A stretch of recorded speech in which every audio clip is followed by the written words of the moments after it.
የምትሰሩት ስራ ረጅም ሰዓት ከመቀመጥ ወይም ከመቆም ጋር ከተገናኘ እርግጠኛ ነኝ ይሄን ነገር አስተውላችኋል። የቁርጭምጭሚት እብጠት ነው። ይህ እብጠት የእግሮች መድከም ብቻ አይደሉም። ምናልባትም ሰውነትህ እርዳታ እየጠየቀ ሊሆን ይችላል።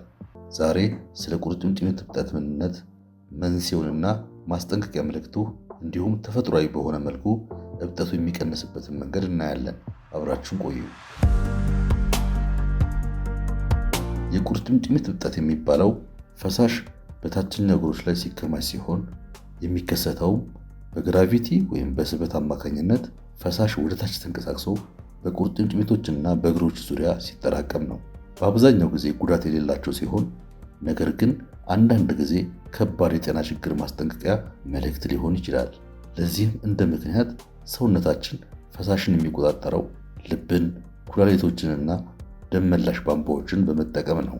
ልብ ደም ይረጫል፣ ኩላሊቶች ተጨማሪ ፈሳሽ ያስወግዳሉ፣ ደም መላሽ ቧንቧዎች ደም ከእግሮ ወደ ላይ ይሸከማሉ።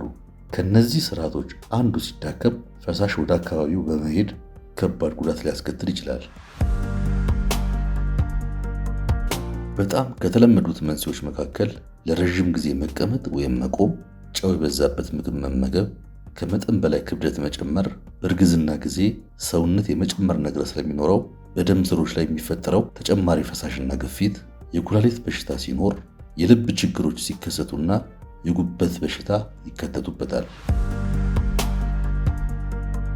የቁርጭምጭሚት እብጠት የማስጠንቀቂያ ምልክቶች ናቸው ተብለው ከሚጠሩት መካከል እብጠቱ በድንገት የሚታይና አንድ እግር ላይ ብቻ ከሆነ፣ ከእብጠቱ ጋር የደረት ህመም ወይም የመተንፈስ ችግር ካለ፣ እብጠቱ መቅላትና ሙቀት አብሮ የሚያሳይ ከሆነ እነዚህ ምልክቶች ችላ ይበሏቸው። የደም መርጋት ወይም የልብ ድካም አሊያም የኩላሊት በሽታ ምልክቶች ሊሆኑ ይችላሉ።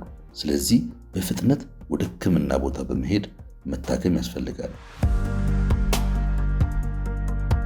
የቁርጭምጭሚት እብጠትን ተፈጥሯዊ በሆነ ሁኔታ መቀነስ ከምንችልባቸው መንገዶች መካከል እግሮቹን በየቀኑ ለ20 ደቂቃ ከልቦ ደረጃ በላይ ከፍ ማድረግ፣ የደም ዝውውርን ለማሻሻል በየሰዓቱ መንቀሳቀስ፣ የሚመገቡት ምግብ ላይ ጨው መጠን መቀነስ፣ በየቀኑ በቂ ውሃ መጠጣት እንዲሁም የሰውነት ክብደትን መጠበቅ ይገኙበታል።